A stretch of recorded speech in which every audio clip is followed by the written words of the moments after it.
Two candidates with two different plans for taxes. With Ron Leipert, you support a provincial sales tax. With Rob Anders, you cut taxes. With Leipert, you support higher taxes at the pumps. With Anders, you cut taxes. With Leipert, you support higher taxes on everything. With Anders, you cut taxes. As Alison Redford's finance minister, Ron Leipert even introduced Alberta's first NDP budget. We're in safe hands with Rob Anders. With so much at stake, Albertans can't embrace higher taxes.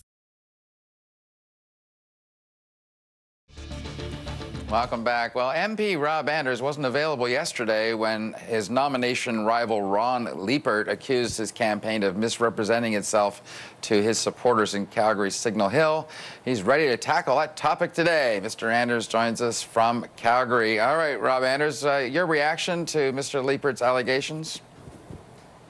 Well, basically, you know, an hour after the Prime Minister endorsed me in Signal Hill, Ron Leipert comes out with these allegations that are defaming my character and making accusations. So I'm going to call it what it is, which is kind of gutter snipe politics.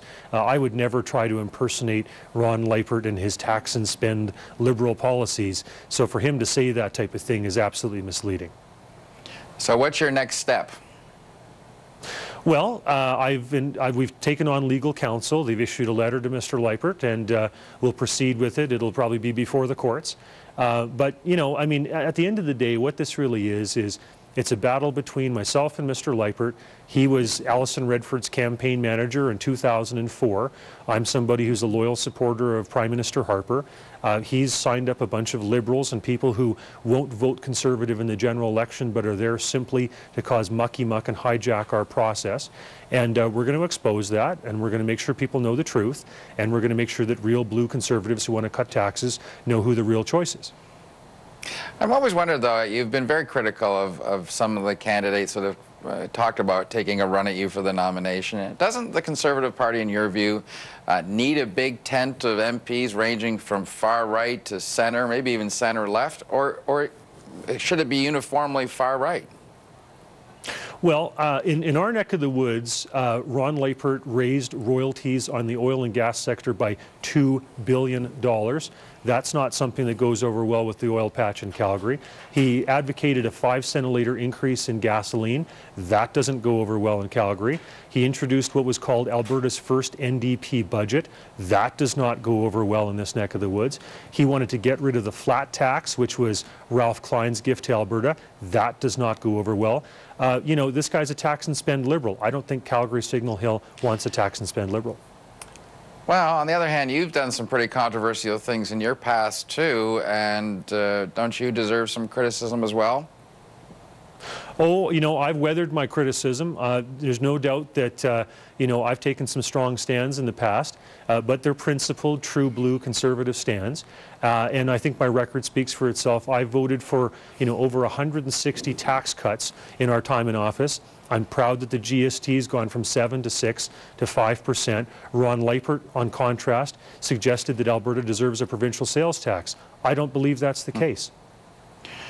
Well, but on the other hand, Mr. Anders, I mean, you've done things like you actually sort of intimated that Nelson Mandela was a terrorist in the past and didn't deserve honorary citizenship. And I know you've even gone so far as to sort of suggest military action against Russia might be something you'd support if they go any further on their invasion of Ukraine. I mean, you take pretty extreme views. Well, I guess you can ask Alison Redford how she feels about the expensive trip she took to South Africa in honor of Mr. Mandela. I think it's important to remember that taxpayers want their money used wisely and not wastefully. With regard to Ukraine, I just want to say I want to give kudos to the Prime Minister. Recently, he's been called the leader of the free world with regard to his robust response on that issue, and I think that's fantastic. I think it's very sad that we didn't have more countries take a very strident stand on that, because we see basically the erosion of freedoms in Europe. I'm trying to get clarity on the Mr. Harper's endorsement of you. Is it a unique endorsement for you, or is it just something generally he's doing for all incumbent MPs? Well, I've known the Prime Minister for a very long time. I remember when he introduced Preston Manning at a Reform meeting at 1990 in Calgary at the University of Calgary, where he was the Reform candidate of record in 1988, and I've known him a very long time. I'm glad. I think we have in him probably the best Prime Minister of my lifetime, and I hope that we can continue to cut taxes and deliver on those various things like income splitting for families, maybe a GST reduction or elimination at some stage. So I'm very excited about our tax record, and I want to carry on with that and help him achieve that. Okay, quickly, I got to get a final comment on you and your private members bill. I don't know, it's coming forward at some point shortly to put rape back in the criminal code and boost mandatory minimum sentences on that. Why is it necessary to do that in your view? Right now, sexual offenders only receive 3 years and they walk in 2. What I want to do is have it so there's an 8-year mandatory minimum on a first offense of rape and 10 on every subsequent. So if somebody has 3 convictions, it's 8 years plus 10 years plus 10 years for 28 years. Right now they can be served concurrently and only receive 3 years on average and walk in 2. I think it's a tremendous injustice to the victims. I think it leaves society vulnerable to repeat serial offenders, and I don't think it encourages the offenders to seek the rehabilitation they need. All right, Rob Anders, thanks for joining us. Thanks so much.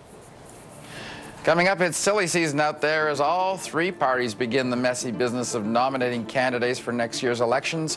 Our journalists are up next to discuss the latest ugly battle featuring an MP, her boyfriend high up in the Conservative Party, and a hopeful telling her to get lost and run elsewhere. Please stay with us.